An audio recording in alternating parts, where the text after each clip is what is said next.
Alright, first breaking Vijayawada నుంచి వస్తోంది. Vijayawada Ajit Singh Nagar police station పరిధిలో డ్రగ్స్ పట్టుబడ్డం కలకలం రేపింది. డ్రగ్స్ తరలిస్తూ పట్టుబడ్డ 3 యువకులను అదుపులోకి తీసుకున్నారు టాస్క్ ఫోర్స్ పోలీసులు. 5 గ్రాముల MDMA డ్రగ్ ను సీజ్ చేశారు. పట్టుబడ్డ 3లో ఒకరు విజయవాడ రూరల్ అంబాపురం వాసిగా గుర్తించారు. మరో 2 హోటల్ మేనేజ్మెంట్లో గ్లోబల్ కెరియర్ ప్లాన్ చేస్తున్నారా? అంతర్జాతీయ చదువు, ఫారెన్ జాబ్ ఛాన్స్ కోసం ఇండియా నంబర్ 1 హోటల్ స్కూల్ IIHMలో జాయిన్ అవ్వండి.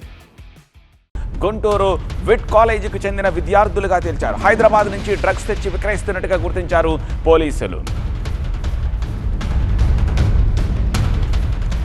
ఏపీలోని స్కూళ్లకు బహిరంగ లేఖ రాశారు ఈగల్ చీఫ్ రవికృష్ణ. రాష్ట్రంలో డ్రగ్స్ పై యుద్ధం ప్రకటించామని ఈగల్ చీఫ్ అంటున్నారు. స్కూల్స్ పరిసరాల్లో టొబాకో ఉత్పత్తుల అమ్మకాలపై కూడా నజర్ పెట్టామంటున్నారు. డ్రగ్స్ రహిత ఆంధ్రప్రదేశ్గా మార్చేందుకు భాగస్వాములవ్వండి అని రిక్వెస్ట్ చేస్తున్నారు. ఈగల్ క్లబ్ ద్వారా అవగాహన పెంచి పేరెంట్స్ భాగస్వామ్యాన్ని పెంచండి, డ్రగ్స్కు వ్యతిరేకంగా జరుగుతోన్న పోరాటంలో కలిసి రావాలని పిలుపునిచ్చారు ఆయన.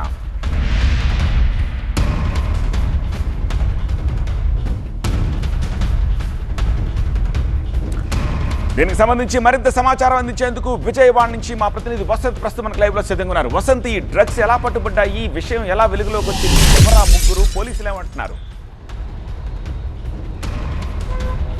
సో హైదరాబాద్ నుంచి ఆకాష్తో పాటుగా మరో 2 యువకులకు సంబంధించి డ్రగ్స్ తరలిస్తున్నట్టు కూడా పోలీసులకి సమాచారం అందింది. అందులో భాగంగానే 5 గ్రాములకు సంబంధించినటువంటి MDMA డ్రగ్ను టాస్క్ ఫోర్స్ పోలీసులు నిన్న స్వాధీనం చేస్తున్నారు. 3 కూడా ప్రస్తుతం సింగనర్ పోలీసుల అదుపులో ఉన్నారు. వారిపైన కేసు నమోదు చేసి దర్యాప్తు చేయబోతున్నారు. ఇటీవల కాలంలో వరుసగా రాష్ట్ర వ్యాప్తంగా కూడా డ్రగ్స్కు సంబంధించినటువంటి పట్టుబడిన ఉదంతాలు వెలుగులోకి వస్తున్నాయి. గతంలో గాంజాకు సంబంధించినటువంటి సేవించేటటువంటి వారిని, సప్లై చేసే వారిని, అలాగే అమ్ముతూ కొన్న వారిని చూసినటువంటి సందర్భాలను మనం గమనిస్తూ వచ్చాం. కానీ ఇటీవల కాలంలో గత 2 సంవత్సరాల వ్యవధిలో చూస్తే కనుక విశాఖతో పాటు విజయవాడ కేంద్రంగా డ్రగ్స్కి సంబంధించి వరుసగా పట్టుబడుతున్నటువంటి సందర్భాలు వెలుగులోకి వస్తూ ఉన్నటువంటి నేపథ్యంలో ఆందోళన కలిగిస్తూ అందువైపు ఏపీలో కూటమి ప్రభుత్వం అధికారులకు వచ్చిన తర్వాత ఈగల్ చీఫ్ ప్రత్యేకంగా దీనిపైన దృష్టి సారించారు. అందులో భాగంగానే ప్రత్యేకించి ఈగల్ క్లబ్లు ఏర్పాటు చేసి రాష్ట్ర వ్యాప్తంగా విద్యార్థులకి, యువతకి ప్రత్యేకంగా అవగాహన సదస్సును కూడా కల్పిస్తూ ఉన్నారు. అయితే ఇటు ఉపాధ్యాయులకు సంబంధించి కూడా వాటిని ముఖ్యంగా టొబాకో ఉత్పత్తులకు సంబంధించిన వినియోగం కూడా ఇటీవల కాలంలో పెరిగినట్టు కూడా ఈగల్ దృష్టికి వచ్చింది. ఈ నేపథ్యంలో పోలీసులు ఇటు ఈగల్ కలిసి సంయుక్తంగా రాష్ట్ర వ్యాప్తంగా కూడా దాడులు చేశారు. పాఠశాలలకు సంబంధించి, కాలేజీలకు సంబంధించిన 100 మీటర్ల దూరంలో ఎక్కడైతే టొబాకోకు సంబంధించిన ఉత్పత్తులు అమ్మకాలు జరుపుతున్నారో వాటిపైన చర్యలు తీసుకోవాలని కూడా స్పష్టం చేశారు.